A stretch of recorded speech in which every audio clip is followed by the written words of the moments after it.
Chapter 49, Pirate Battle. Muldoon slapped the card he had on the table and stood tall. He laughed heartily at his win, while the others groaned and threw their card down as well. He tried to gain more attention from his fellow pirates in the room, but everyone else seemed to be busy doing their own thing. He grunted, then allowed his eyes to focus on the floating vase in the corner of the room. This confused him. Maybe he had drunk too much wine, or his eyesight was tricking him. He remembered that it took 6 of Reagan's strongest pirates, including him, to move it over there. Before he could understand why it was floating, it launched into the air towards him. He finally realized what was happening, turned to warn the others playing the card game, but was cut off when the enormous stone vase crashed into the group, hitting him first.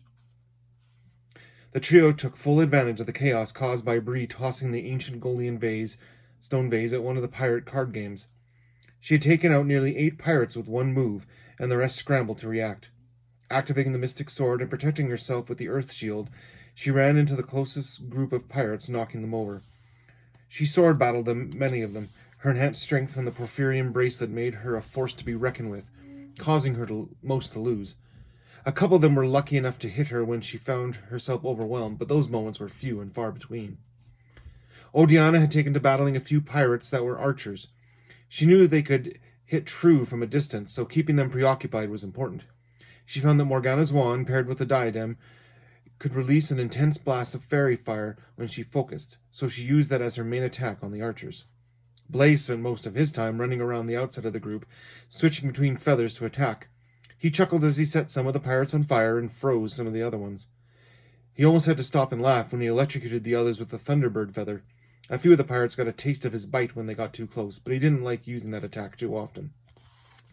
When a small group of pirates joined the battle from the other room, Odiana turned to see what doors were left.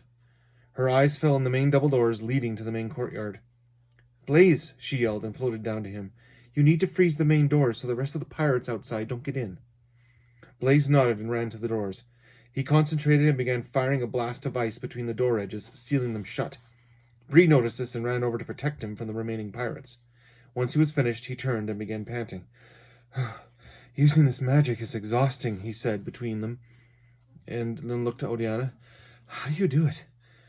"You gain more stamina over time," she replied, and then giggled when one of her fairy fireballs hit a pirate right between the eyes. With only a couple of pirates left, the trio had made their way across the hall to the far side, near the remaining pile of statues. Bree turned to the others. "We should head to the outer throne room. Once we take that room, we can access the main throne room, and then perhaps locate the ether." Before the others could agree, the main doors burst open. Blaze's ice seal hadn't worked. There were hundreds of pirates charging into the hall, many of them on horseback. The remaining pirates grinned and then screamed at the trio. Blaze growled while Odiana looked this way and that.